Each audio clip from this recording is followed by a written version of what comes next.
ಶ್ರೀ ಗುರುಭ್ಯೋ ನಮಃ. ಹರಿ ಓಂ. ಶ್ರೀ ಗಣೇಶಾಯ ನಮಃ. ಶ್ರೀ ಮಾತ್ರೇ ನಮಃ.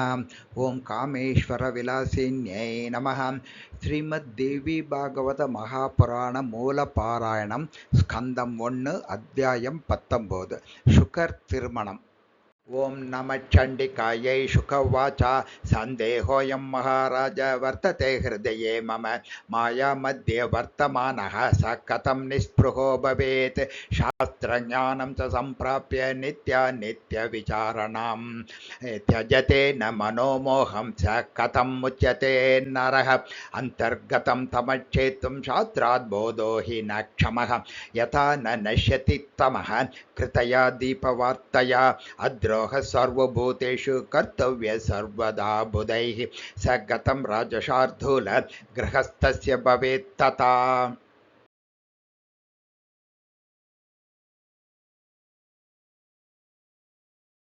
वित्तैषणा न ते शान्ता तदा राज्य सुखैषणा जयैषणा च सङ्ग्रामे जीवन्मुक्तः कथं भवे शौरेषु शौरबुद्धिस्तु साधुबुद्धिस्तु तापसे स्वपरध्वं तवाप्स्यस्ति विदेहस्त्वं कथं नृप कटुतीक्ष्णकषायां लरसान् वेत्सि शुभाशुभान् शुभेषु रमते चित्तं नाशुभेषु तथा नृप जाग्रत्स्वप्नसुषुप्तिश्च तव राजन् भवन्ति हि अवस्थासु यथा कालं तुरीयातु कथं नृप पदाद्यश्वरते भाश्च सर्वे वै वशगा मम स्वायं यहं चैव सर्वेषां मन्यसे त्वं न मन्यसे मिष्टमत्सि सदा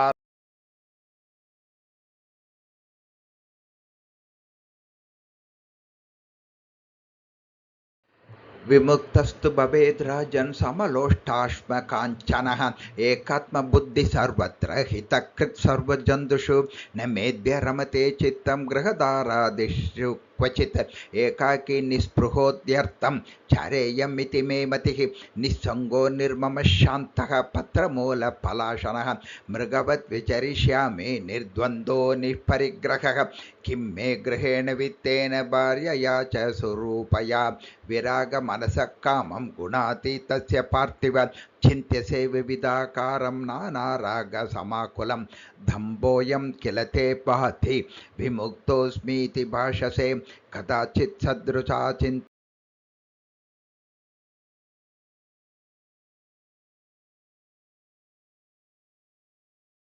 वैकानसा ये मुनयो मिताहाराजितव्रताः तेऽपि मुह्यन्ति संसारे जानन्तोऽपि ह्यसत्यतां तव वंशसमुत्थानां विदेहा इति भूपते कुटिलं नाम जानीहि नान्यतेति कदाचन विद्याधरो यथा मूर्खे जन्मान्तस्तु दिवाकरः लक्ष्मीधरो दरिद्रश्च नाम तेषां निरर्थकं तव वंशोद्भवा ये श्रुता पूर्वे मया नृपाः विदेहा इति विख्याता नामतः कर्मतो न ते निमि नामाभवत् राजा पूर्वं तव कुले नृप यज्ञार्थं चतुर्राजर्षिः वसिष्ठं स्वगुरुं मुनिं निमन्त्रयामास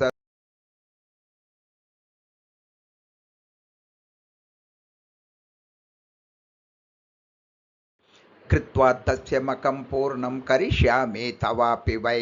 तावत् कुरुष्व राजेन्द्र सम्पारं तु शनैः शनैः इत्युक्त्वा निर्ययौ सोऽथ महेन्द्र यजने मुनिः निमिरन्यं गुरुं कृत्वा चकारमकमुत्तमं तच्छ्रुत्वा कुपितोत्यर्थं वसिष्ठो नृपतिं पुनः शशाप च पदद्वद्य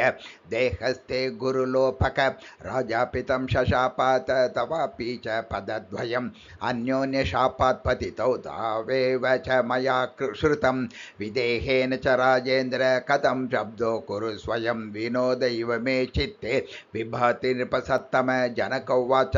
सत्यमुक्तं त्वया नात्र मिथ्या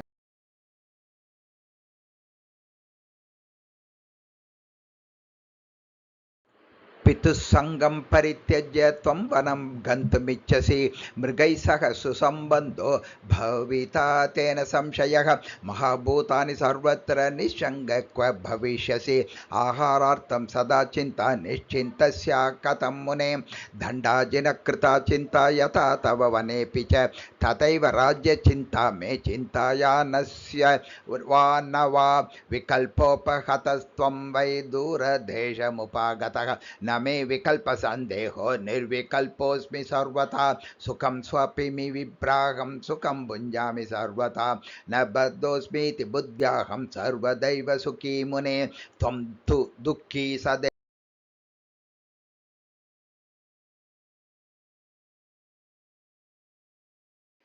देहोऽयं मम बन्धोऽयं न ममेति च मुक्तता तथा धनं गृहं राज्यं न ममेति न निश्चयः सूत उवाच तच्छ्रुत्वा वचनं तस्य शुकप्रीतमनाभवत् आपृच्छ्य तं जगामाशु व्यासस्याश्रममुत्तमम् आगच्छन्तं सुतं दृष्ट्वा व्यासोऽपि सुखमाप्तवान् आलिङ्ग्याग्राह्य मूर्धानां पप्रच्छ कुशलं पुनः स्थितस्तत्राश्रमे रम्ये पितुः पार्श्वे समाहितः वेदाध्ययनसम्पन्नः सर्वशास्त्रविशारदः जनकस्य दशां दृष्ट्वा राज्यस्तस्य महात्मनः स निर्वृतिं परां प्राप्य पितुराश्रमसंस्थितः पितॄणां सुभगा कन्यापि वरी नाम सुन्दरी शुकश्चकार पत्नीं तां योगमार्गस्थितोऽपि हि स तस्यां जनयामास पुत्रां चतुर एव हि कृष्णं गौरप्रभं चैव भूरिं देवश्रुतं तथा कन्यां कीर्तिं समुत्पाद्य व्यासपुत्र प्रतापवान् ददौ विभ्राजपुत्राय त्वणुहाय महात्मने अणुहस्य सुत श्रीमान् ब्रह्मदत्तप्रतापवान् ब्रह्मज्ञ पृथिवी पालः शुककन्या समुद्भवः कालेन कियता तत्र नारदस्योपदेशतः ज्ञानं परमकं प्राप्य योगमार्गमनुत्तमं पुत्रे राज्यं निधायात गतो बद्रिका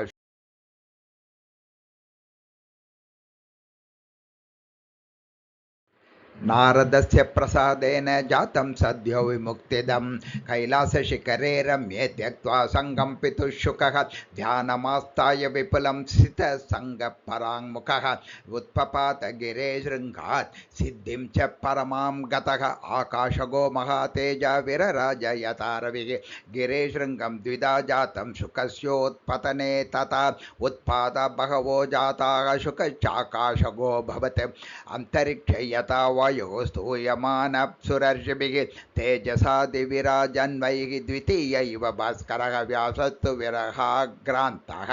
ग्रन्थन् पुत्रेति चासकृत् गिरे शृङ्गे कतस्तत्र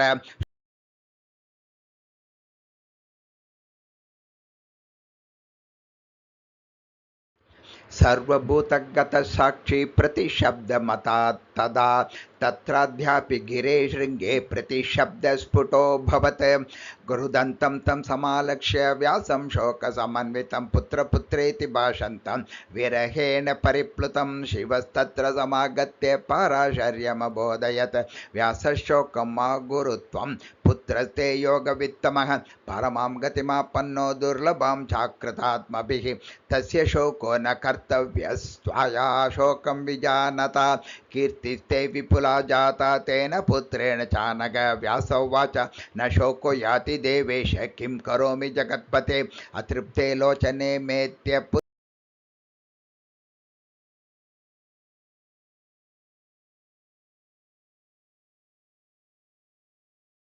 तां वीक्ष्य मुनिशार्दूलशोकं जहि परन्तप सूत उवाच तदा ददर्श व्यासस्तु छायां पुत्रस्य सुप्रभां दत्त्वा वरं हरस्तस्मै तत्रैवान्तरधीयत अन्तर्हिते महादेवे व्यासस्वाश्रममभ्यगात् शुकस्य विरहेणापि तप्तः परमदुःखितः इति श्रीमद्देवी भागवत महापुराणे अष्टादशसहस्र्यां संहितायां प्रथमस्कन्धे शुकस्य विवाहादिकार्यवर्णनं नाम एकोनविंशोऽध्यायः। ओम श्री जगदम्बार्पणमस्तु।